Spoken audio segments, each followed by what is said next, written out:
गुरुर्ब्रह्मा गुरुर्विष्णू गुरुर्देवो महेश्वरा सद्गुरु साक्षात् परब्रह्म तस्मै श्री सद्गुरुवे नमः। जय जय रघुवीर समर्थ श्रीराम समर्थ। अवधूत चिंतन गुरुदेव श्री गुरुदेव दत्त। श्रीरामांच्या पदस्पर्शाने पावन झालेली ही भारताची भूमी आणि या सकाळच्या वातावरणामध्ये सर्व भाविक सज्जनांचं मायबापांचं मनापासून स्वागत आहे। या सृष्टीचा परमात्मा मानवाला जणू काही सांगत आहे, हे मानवा, जे बदलता येईल ना ते बदला, जे बदलता येत नाही ना ते स्वीकारा, आणि जे स्वीकारता येत नाही ना त्यापासून दूर जा, परंतु स्वतःला मात्र आनंदी ठेव। म्हणजेच या सृष्टीच्या परमात्म्याला या पृथ्वी तलावरचा जीव आनंदी राहिला पाहिजे, सदा सुखी राहिला पाहिजे असंच वाटत आहे। परंतु हा मानव मात्र त्या दृष्टीने तसा वागतो का? तर नाही। हा मानव नुसते अधर्म करत असतो, क्रूर कर्म करत असतो। परमात्मा ज्या पद्धतीने आपल्याला सांगत आहे की तू भक्ती कर मानवा, तुझा पूर्ण दुःख तुझा निवारण स्वतः श्रीहरी करेल, पण हा मानव कोणाचंच ऐकत नाही। स्वतःच्याच मार्गाने आणि स्वतःच्या स्थितीने जीवन बदलण्याचा प्रयत्न करतो। पण ही सृष्टी आहे, या सृष्टीचा एक नियम आहे, ही नैसर्गिकरित्या झालेल्या गोष्टी कधीही बदलता येत नाहीत, पण हा मानव बदलण्याचा प्रयत्न करत आहे। आणि म्हणून हे महापूर, कोरोना जैसे आजार, या सगळ्या गोष्टी आपल्या या जगामध्ये उद्भवत आहेत, आणि म्हणून ही लोकसंख्या एवढी मरत आहे। कारण कुठेतरी अधोगती जास्त झाली ना तर या सृष्टीचा नायनाट व्हायला वेळ लागणार नाही। अधोगतीला आजचा समाज, आजचा मानव अधोगतीला जाण्यास तयार झाला आहे। आणि हे पाप जास्त जेव्हा होतील ना तेव्हा एक सृष्टीचा नियम आहे, म्हणून ज्या भगवंतानं आपल्याला निर्माण केलं आहे ना त्याची तू भक्ती कर मानवा, असं भगवंत वेळोवेळी या मानवाला सांगत असतो। पण हा मानव ऐकतो का? अजिबात ऐकत नाही। बघा, सद्गुरू सांगतात पुढे, जो सर्वात आधी क्षमा मागतो ना तो धाडसी आहे, जो सर्वात आधी माफ करतो ना तो पराक्रमी आहे, आणि जो सर्वात आधी विसरून जातो ना तो या जगातला सर्वात सुखी आहे। म्हणजेच काय? झालेल्या गोष्टी विसरून जाणं म्हणजे सुख आपल्याकडे येणं ही एक व्याख्या आहे। म्हणजेच काय?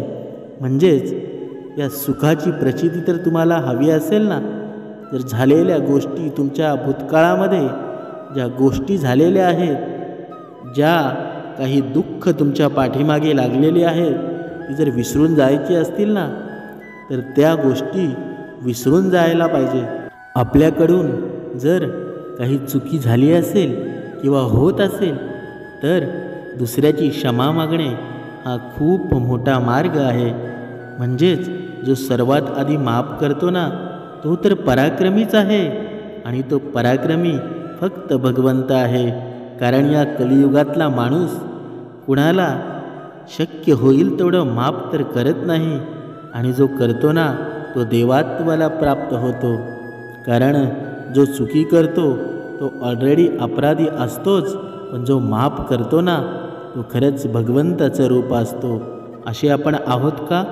म्हणून एखाद्याने चुकी केली ना तर आपण माफ करणं हे खरंच देवत्वाचं उदाहरण आहे। बघा, सद्गुरू सांगतात पुढे, ओता आले पाहिजे, विणता आपोआप येते, मग तो धागा असो वा नाते. बघा, सद्गुरूंनी नात्यांना पण किती महत्त्व दिलेलं आहे. ज्या गोष्टीमध्ये या माणसाचं नातं माणसाशीच निर्माण झालेलं असतं, त्याच्यामुळं माणसाशी नाती जपण्यासाठी कधीकधी माणूस स्वतःला विसरून जातो. पण स्वतःची आठवण ठेवणं ते सुद्धा खूप गरजेचं आहे. कारण जेव्हा आपण स्वतःची आठवण ठेवतो ना, तेव्हा आपोआप देवाला पण आपण विसरत नाहीत. देवाची पण आपण सेवा करतो. आणि ही देवाची सेवा करायची असेल ना, अंतकरण शुद्ध असावं लागतं. आणि हे अंतकरण शुद्ध केव्हा होईल की जेव्हा आपण भक्ती मार्गामध्ये लीन होऊन जाऊ. आणि या भक्ती मार्गामध्ये सर्वात महत्त्वाचा उपदेश म्हणजे उपासना. उपासना जर आपली रोजच असेल ना, तर खरंच या भक्ती मार्गाचा आनंद गगनात मावेना. खरंच सद्गुरू सांगतात, रानात खत आणि बाजारात पत आणि घरात एकमत असणाऱ्यांचा संसार नेहमी सुखाचा होतो. बघा, घरामध्ये रानामध्ये खत आणि बाजारामध्ये पत. बघा, काही लोक असतात की ज्यांचं समाजामध्ये एक नाव निर्माण झालेलं असतं. म्हणजेच काय, म्हणजेच त्या व्यक्तीने जरी चुकीचं कार्य केलं तरीही लोकांनी त्याला म्हणावं, नाही, हा व्यक्ती असं वागूच शकत नाही. या व्यक्ती मला विश्वासच बसत नाही की असा हा वागला असेल. असं कार्य आपलं समाजामध्ये असावं. आणि घरामध्ये एकमत म्हणजेच काय, म्हणजेच आपलं सहकुटुंब असतं, पूर्ण फॅमिली असते. जेव्हा आपल्या फॅमिलीमध्ये एकमेकांचं पटत नाही, आई आणि बापाचं पटत नाही, मुलाचं आणि आईचं पटत नाही, भावाभावांचं पटत नाही, भावा बहिणींचं पटत नाही, तेव्हा अहंकारी राक्षस बाहेरून येतात, आपल्या घरामध्ये विष काढवतात आणि आपलं भांडणं व्हायला सुरुवात होते. आणि मग आपल्याकडे राहतात ते फक्त दुःख. सुखाचा शोध घेता घेता माणूस म्हातारा होतो, सुख मात्र मिळत नाही. पण जर या उपासनेमध्ये जर आपण राहिलो ना, तर आपल्या घरामध्ये अजिबात भांडण होणार नाही. कारण सर्व मंडळी ही सद्गुरूंच्या चरणी असतील. आणि जेव्हा सद्गुरूंचे एक विचार सर्वांना लाभतील ना, तेव्हा खरा सुखाचा आनंद आपल्या घरामध्ये असणार आहे. म्हणजेच काय, सर्व एकजुटीने असतील ना, तर संसार नेहमी सुखाचा होतो. संसाराला कोणताही काळा डाग लागत नाही. आणि मग बघा, एक काठी असते, ती एक मुलाला तोडायला सांगतात तर ती पटकन तोडली जाते.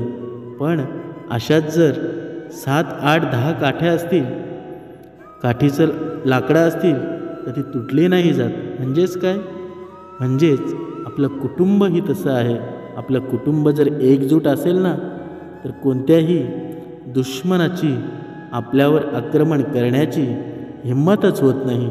कारण आपलं कुटुंब अतिशय मजबूत असतं. या माणसाने किती जरी निरूपणं ऐकली ना आणि किती जरी भक्ती मार्ग केला, पण ज्याला सुधारायचं आहे तोच सुधारतो. पण ज्याला सुधारायचं नाही ना, त्याने पूर्ण ब्रह्मांड जरी फिरला, पूर्ण पृथ्वी प्रदक्षिणा केली ना, तरी तो सुधारत नाही. म्हणजेच काय, म्हणजेच कुणी सांगण्यानं कुणी सुधारतो असं अजिबात नाही. ज्याला भक्तिमार्ग आवडला ना, समर्थांचं चरण त्याच्या डोळ्यासमोर दिसले ना, तो नक्कीच योग्य त्या वेळी सुधारतो.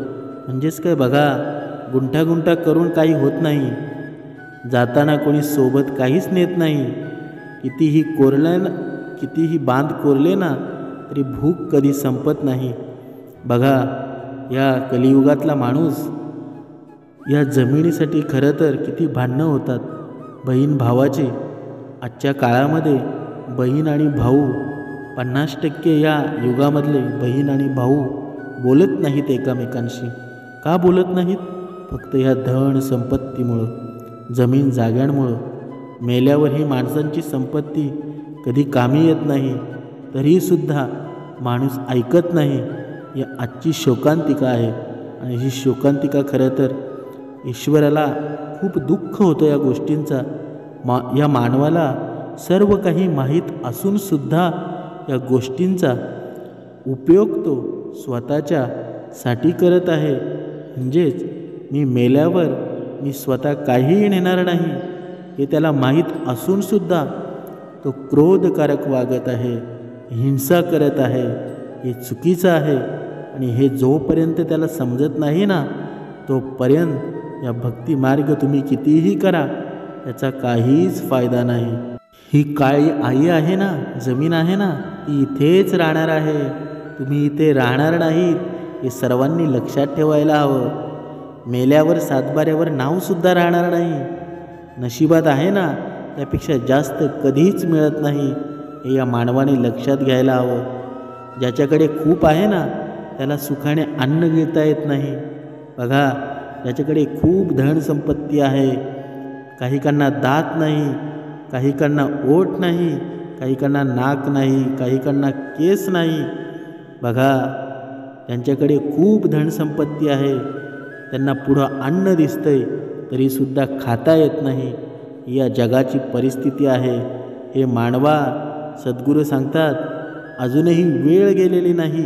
हा स्वभाव तुझा चेंज कर, हा स्वभाव तुझा सुधार, तरच या भक्तिमार्गामध्ये तू लीन होशील आणि तरच तुला या सद्गुरूंच्या चरणी तुझा नतमस्तक जेव्हा लागेल ना तेव्हा खरा हा आनंद होणार आहे. बघा, जपून राहा माणसा, कारण आयुष्य पुन्हा मिळत नाही. हे सद्गुरूंचे बोल आहेत. सद्गुरू किती वेळा सांगतात तुम्हाला की हे माणसा, हे आयुष्य खूप अनमोल आहे, वेळसुद्धा खूप अनमोल आहे.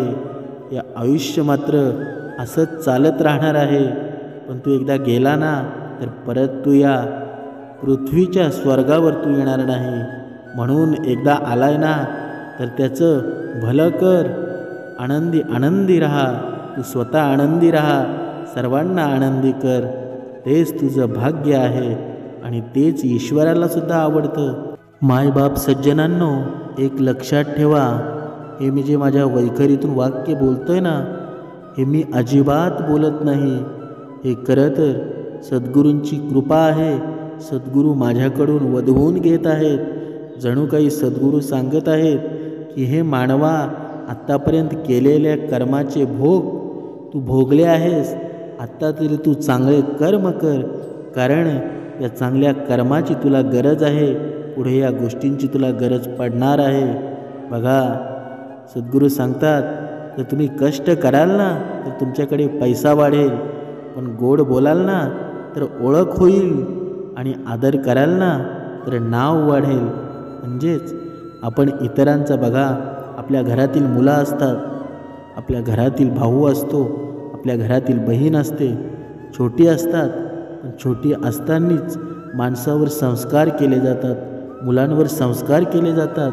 पण काही मुलं असतात की आपल्या वडीलधाऱ्या माणसांचा आदर करत नाही, त्यांना वेगवेगळ्या शिवीगाळ करतात. म्हणजेच त्याचा परिणाम काय होतो, तेव्हा आपल्या घरातली मुलं इतरांचा आदर करत नाही ना, त्यांचं पाप हे आपल्यावर येतं, आईवडिलांवर येतं. म्हणजेच कारण काय, कारण बघा, आपला मुलगा जेव्हा असं काही अपराध करतो तेव्हा समाज काय म्हणतो की हा याचा मुलगा आहे. समाज असा म्हणत नाही की ह्या मुलाने अपराध केला आहे, हा कुणाचा मुलगा आहे. म्हणून आपल्या मुलांना जपा, आपल्या मुलांना योग्य संस्कार करा, कारण ज्याप्रमाणे मुलांना शिक्षणाची गरज आहे ना त्याप्रमाणे या मुलांना सुसंस्काराची गरज आहे. आणि हे सुसंस्कार फक्त या भक्ती मार्गामध्ये आहेत आणि ह्या उपासनेमध्ये आहेत. जोपर्यंत आपली उपासना रोज होत नाही ना तोपर्यंत आपला भक्तिमार्ग पूर्णत्वास जाणार नाही. सद्गुरू पुढे सांगतात की ज्याला सोडून जायचं आहे ना तो कोणत्याही परिस्थितीमध्ये सोडून जाणारच आहे, पण ज्याला खरंच साथ द्यायची आहे ना ती व्यक्ती कोणत्याही परिस्थितीमध्ये साथ देतेच. बघा, या कलियुगामध्ये आपण हे जीवन जगत असताना आपल्याला खूप असे अनुभव येतात की एखादी परिस्थिती आपल्यावर अशी ओढवते. बघा, आपल्याला गोड गोड बोलणारे मित्र असतात, मित्रपरिवार असतो, आणि ज्यावेळी आपल्याला संकट येतं ना, तेव्हा त्यांचा खरा चेहरा आपल्यासमोर येतो. आणि त्यावेळेला आपण हॉस्पिटलमध्ये असतो आणि हॉस्पिटलमध्ये असताना आपण एक विचार करतो, चला मित्रांकडून काही मदत होते की पाहूया. जेव्हा आपण त्यांना फोन करतो, तेव्हा त्यांच्याकडे पैशाची मागणी करतो, तेव्हा प्रत्येकजण काय म्हणतो की आता मी खूप गडबडीत आहे आणि आता माझ्याकडे पैसेच नाहीत. तेव्हा खरं तर मित्र माणसाला समजतो, आपल्या जवळचा कोण आहे ते आपल्याला समजतं. पण बघा, पुढे सद्गुरू खूप छान सांगतात, की असं सांगतात की बघा, आपणसुद्धा ज्यावेळी आपण दुसऱ्याला मदत करतो ना, त्यावेळी समोरचा आपल्याला मदत करतो. म्हणजेच काय, दुसऱ्याकडून मदतीचा हात घेण्यापेक्षा आपण दुसऱ्याला मदत करणार व्हावं, असे विचार बघा, किती सुंदर विचार आहेत. दुसऱ्याकडून मदत घेण्यापेक्षा ना आपण दुसऱ्याला मदत करावं, आपण दुसऱ्याला मदत करणार व्हावं. म्हणजेच काय, तेव्हा संकटावेळी एखादा माणूस कोणी मदत करतो ना एखाद्याला, तेव्हा तो देव आहे. तो देवापेक्षा, कारण तो देव म्हणून त्याला मदत करतो आणि जो मदत घेणारा असतो ना, तो साक्षात त्याला देव समोर ठेवून पाहतो. कारण त्यावेळी त्याला फक्त पैशांची गरज असते. आणि हॉस्पिटलचं काम असलं की बघा, माणसातला देव कुठे आहे ना, तेव्हा देव खरं तर दाखवतो. सद्गुरू पुढे सांगता की जीवन इतक्या इमानदारीने जगा ना, की तुमच्या मुलांना शिकवण देण्यासाठी कोणा दुसऱ्याचे उदाहरण देण्याची गरजच पडली नाही पाहिजे. म्हणजेच काय, म्हणजेच जर आपली मुलं जर या आचरणामध्ये असतील ना, तर खरंच कुणीही म्हणावं, हा याचा मुलगा आहे, किती छान आणि किती संस्कार आहे त्याच्यावर. जरी आपला मुलगा शिक्षणामध्ये कमी असला तरी चालेल, पण सुसंस्कारांमध्ये तो टॉपलाच पाहिजे. आजची गरज आहे, काळाची गरज आहे. वयाने कोणी किती लहान मोठा असू द्या, वास्तवात तोच मोठा असतो ज्याच्या मनात सर्वांसाठी प्रेम, स्नेह आणि आदर असतो. बघा, माणूस वयाने मात्र मोठा होत जातो, एक दिवस त्याचा काळ संपतो आणि तो मरून जातो. पण वयाने मोठा असला तरी चालेल, पण वयाने मोठा झाला म्हणजे तो श्रेष्ठ असतो का? तर अजिबात नाही. बघा, आपल्या या कलियुगामध्ये जी श्रवणाला बसणारी छोटी छोटी मुलं आहेत, 5वीला 6वीला 1लीला 2रीला 3रीला, अशी आपल्या घरामधली आपली छोटी छोटी मुलं आहेत. पण त्यांचे जेव्हा वाणीतून शब्द पडतात ना, परमेश्वराचे श्रीराम समर्थ, श्रीराम समर्थ, तर तेव्हा आपल्याला किती आनंद वाटतो. कारण आजच्या मुलांच्या वैखरीमध्ये शिवीगाळ असते, अहंकारी राक्षस असतो. पण जेव्हा आपल्या मुलांच्या वैखरीतून हे शब्द पडतात ना, तो लाल टिळा पाहून समोरच्याच्या मनामध्ये एक तेज निर्माण होतं आणि ते तेज आपल्या मुलांच्या डोळ्यांमध्ये असतं. हा आनंद खरं तर प्रत्येक आईवडिलांना हवा असतो आणि आजच्या काळाची खूप गरज आहे. म्हणजेच काय, विश्वास आणि आशीर्वाद कधीही दिसत नाहीत, परंतु अशक्य गोष्टीलाही शक्य करतात. बघा, तुमच्या जीवनामध्ये आपण बघा, कोणी विचारतो, एक व्यक्ती विचारतो की तुझा भगवंतावर विश्वास आहे का? तर आपण म्हणतो आहे, म्हणूनच आम्ही या आचरणामध्ये आहोत आणि आशीर्वादसुद्धा आहे. पण तो दिसतो का? अजिबात नाही. पण त्याची प्रचिती आपल्याला येते, पण समोरच्याला मात्र समजत नाही. म्हणून ते हे प्रश्न विचारत असतो. म्हणजेच काय, म्हणजेच आपला विश्वास जर दृढ असेल ना, तर भगवंताचा आशीर्वाद आपल्या पाठीमागे नक्कीच असतो आणि आहेच. परंतु अशक्य गोष्टीलाही शक्य करणं हे फक्त त्या परमात्म्याचं काम आहे, श्रीरामांचं काम आहे. या जगामध्ये कुठे असा जागा नाही तिथे श्रीराम नाही, माझा परमात्मा नाही. जगी स्थळी पाषाणी सर्वत्र माझा परमात्मा भरलेला आहे, अथंग भरलेला आहे. सद्गुरू पुढे सांगतात की आयुष्यात प्रत्येक कामात आनंद शोधता आला पाहिजे, की दुःखाचे डोंगर विरळ होतात. म्हणजेच काय? म्हणजेच आपण भरपूर वेळा दुःखी होतो. काही काही गोष्टी असतात, छोट्या गोष्टींचा दुःख आपण खूप मोठं करतो, पण त्यावेळी आपण झालेल्या भूतकाळातील गोष्टी विसरून नवीन भक्ती मार्गास सुरुवात करायला हवी. आणि या मानवाला दुसऱ्याचे दोष सहज दाखवता येतात, पण दाखवणारे आपण कसे आहोत ना, काय करतो हे मात्र त्याला कधीच माहीत नसतं. तो मात्र विसरतो. म्हणजेच काय? म्हणजेच आपण दुसऱ्यांच्या चर्चा करण्यामध्ये, दुसऱ्यांचं सुख दुःख काही गोष्टी असतील त्या पूर्ण करण्यामध्ये व्यस्त असतो. दुसऱ्यांची चर्चा करणे यातच आपल्याला आनंद वाटत असतो. पण सद्गुरू सांगतात ते चुकीचं आहे. आपण आपल्याकडं लक्ष द्यावं, आपल्या भक्तीकडं लक्ष द्यावं, तरच आपण पैल तीराला पोचू शकतो. देव बनून राहणं सोपं नाही. अपेक्षा पूर्ण झाल्या नाहीत की लोक त्यालासुद्धा वाळीत टाकतात. ही आजच्या कलियुगाची रीत आहे. म्हणजेच काय? म्हणजेच आपण एवढंसुद्धा भोळं राहू नये की दुसऱ्याने आपला फायदा घ्यावा. म्हणजेच जशी परिस्थिती असेल तसं मानवाने वागायला हवं, तसं मानवाने या जीवन जगायला हवं. म्हणजेच काय?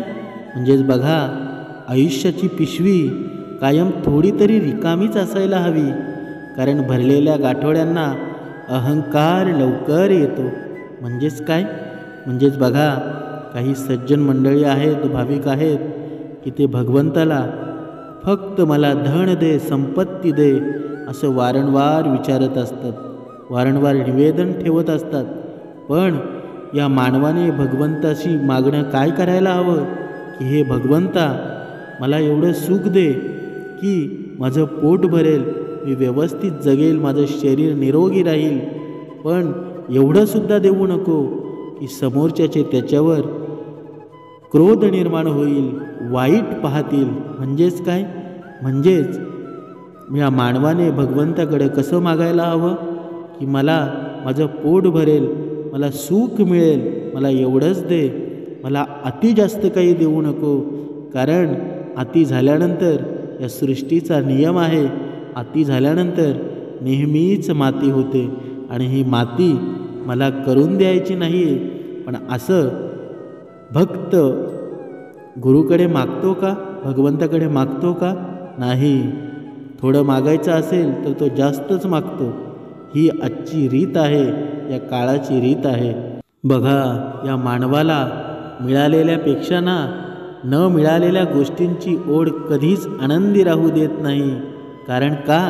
कारण बघा, सद्गुरू सांगतात की जे तुला मिळालं आहे ना ते तुझंच आहे असं समज, पण जे तुला मिळालेलं नाही आहे ना, ते तुझं नाही आहे, ते त्याच्यावर दुसऱ्यांचा अधिकार आहे असं समजून तू जीवन जग, असं समजून तू या जीवनामध्ये आनंद निर्माण कर. जर तुझ्याकडे ज्या गोष्टी नाहीत ना त्याच्या मागे तू लागत राहिला ना तर तुझ्या जीवनामध्ये दुःख निर्माण होईल.